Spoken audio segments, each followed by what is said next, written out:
Warren Buffett is considered the most successful investor of all time. If you had invested $1,000 in his company at the time of its creation, your shares would be worth over $20 million today. Such returns often seem unrealistic, but how did Buffett manage to achieve them?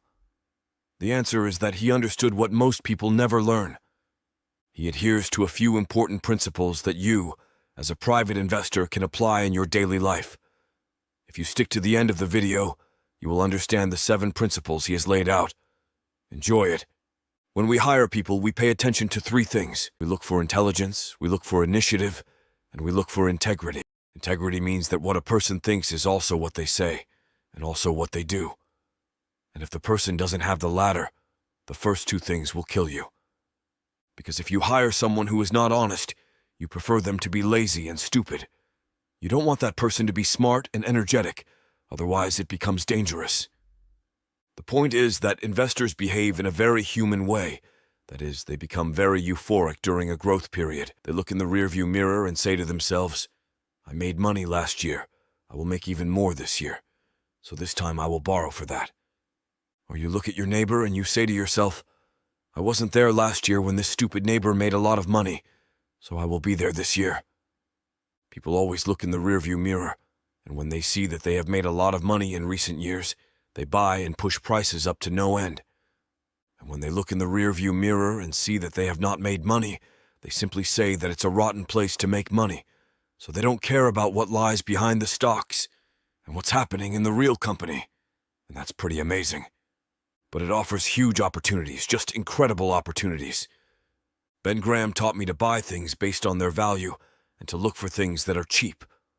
I was taught this in 1949, and it has left a lasting impression on me. Since then, I've been looking for stocks comparable to used cigar butts.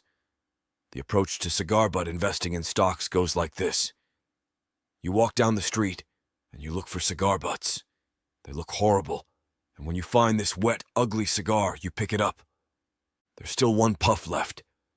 So you take that last puff, and you get rid of that disgusting thing. But the puff also for nothing. I mean, it was cheap. And then you look for another one.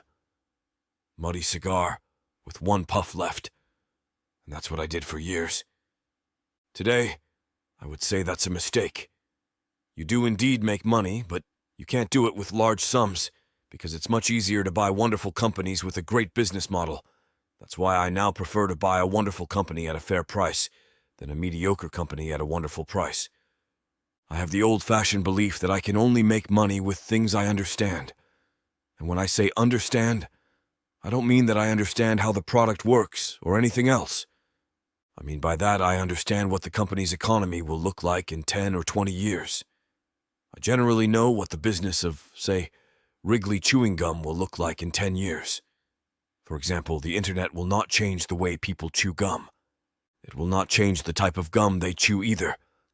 If you dominate the large-scale gum market and you offer Doublemint, Spearmint, and Juicy Fruit, these brands will still exist in 10 years. So I can't say exactly what Wrigley's figure will be, but I won't be far off if I try to project into the future for this kind of thing. Evaluating this business is up to me. I understand what they do. I understand the economic context. I understand the competitive aspects of the business. But by far the most significant mistakes I've made are mistakes where I failed to buy something. So it's not the purchases themselves that I've made. I mean, these are the businesses I knew well enough to buy, and that were within my circle of competence. And what did I do? I missed the boat. And these are the things that really hurt. They appear nowhere. For example, I made Berkshire lose at least $5 billion because I twiddled my thumbs 20 years ago when the mortgage bank Fannie Mae was in trouble. For Microsoft, which I also missed, I'm not worried because I don't understand the business well enough. Microsoft is not in my circle of competence. I have no reason to believe that I'm supposed to make money from Microsoft or cocoa beans or anything else. But I knew enough to understand Fannie Mae, and I blew it, and this never appears in conventional accounting. But I know the cost of that. I missed out, and those are the big mistakes, and I've made plenty of them.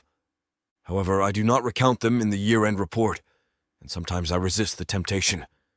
Then they should never be known. But missed opportunities have been far more painful than all the many purchases. There are great opportunities in life. You must seize them. We don't buy a lot of stocks, but if we have the chance to do something good and big, we must do it. And if we do it with a small sum, it's almost as big a mistake as if we don't do it at all. I mean, you have to seize the opportunity when it comes, because you don't want to have 500 great opportunities. People would do better if they were given a scorecard with 20 slots after school. And for every major financial decision they make, they stamp their card. You would become very rich because you would think carefully about each decision. For example, if you go to a cocktail party and a friend talks euphorically about a company, and you haven't even understood exactly what it does or you couldn't even pronounce its name, but your colleague at the party made money with it last week. If you had a scorecard with only 20 slots, you would never buy that company.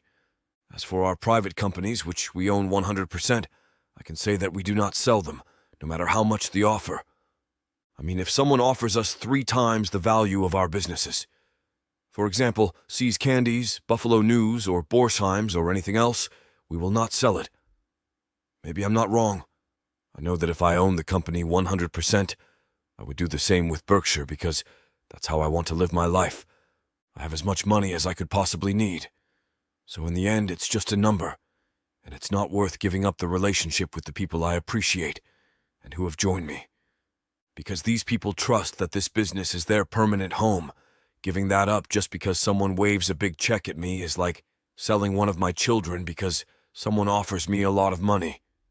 I would never do it, and I tell my partners that I will not do it so as not to disappoint them. It is different for some stocks for which we actually use this approach. If we were chronically short of cash and we had huge opportunities on top-tier stocks, we might proceed a bit differently, but we tend not to sell. Unless we are really unhappy with the management or if we think the business's economic conditions are going to change a lot. And that can happen, but we will most likely not sell stocks just because they look a bit too expensive. How can I find the fair value of a company? Well, fair value is this. It's the figure you could get if you knew everything about the future of the company. That is all the money that the company would bring in until its last day, and that discounted at the correct discount rate. That's this number, the fair value of a company. In other words, the only reason to make an investment is to spend money now to get back more later. That's the whole point of investing. If you look at a bond, that is, a U.S. government bond, it is very easy to say how much you will get back because it is written directly on the bond.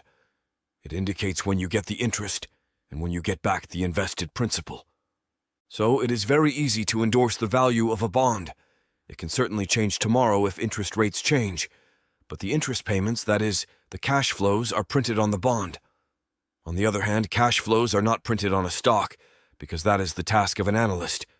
His job is to turn the stock, which represents a share of a company, into a bond and say, I think the company will bring in so much and so much in the future. If we buy a new machine for our carpet business, Shaw, to produce carpets, we think about how much more we will be able to sell in the future thanks to this machine. And that's what you all learn in business school. But for a large company, it's the same thing. If you buy Coca-Cola today, the company is sold on the market, that is, all the shares of stock, at about $110 to $115 billion. If you had 110 or 150 billion, you would not listen to me. In fact, I would listen to you. But the question is, would you spend that money today to get what the Coca-Cola company will provide you in the next 200 or 300 years? The discount rate does not make a big difference if you project even further into the future. And so that's the question. How much money will they give you in the future? It's not about how many analysts recommend the stock, or what the stock's volume is, or what the chart is, or anything else. It's about how much money you can get out of it. That's the only factor. It's true if you buy a farm. It's true if you buy an apartment or a house. Whether it's a financial asset or oil in the ground, you spend money now to get more back later. The question is, how much will you get back? When will you get it? And how sure are you about it? When I calculate the fair value of a company, when we buy companies, whether we are buying the whole company or just a small part, I always imagine that we are buying the entire company. because that's my approach. I look at it and ask myself, what is going to come from this company and when? And of course, what you really want is for them to be able to use the money they earn to get even higher returns over time. I mean, Berkshire has never distributed anything to its shareholders, but the ability to distribute increases with the value of the companies we own. We can grow it internally, but the real question is, Berkshire is now being sold for, say, about $150 billion. What could we distribute from these $105 billion? If you buy the whole company for $105 billion, will we be able to distribute enough cash in the future to make it make sense for you to spend that money now, given the current interest rates? And that's exactly what matters. And if you can't answer that question, you can't buy the stock.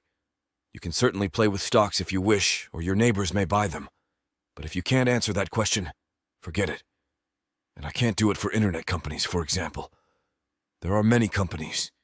There are all sorts of companies for which I can't answer, but I simply stay away from.